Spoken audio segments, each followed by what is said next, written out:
The fifth edition of the football tournament at the Pan American Games was held in Winnipeg, Manitoba, Canada, from July 24 to August 3, 1967. 8 teams divided into groups of 4 did compete in a round-robin competition, with Brazil defending the title. For the first time, the tournament ended with a knockout stage after the preliminary round.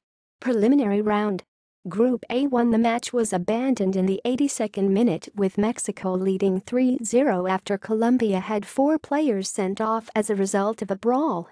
Mexico were awarded the match on default. Group B final round. Bracket. Semifinals. Bronze medal match. Gold medal match. Medalists. Awards. External links. RSSSF archive.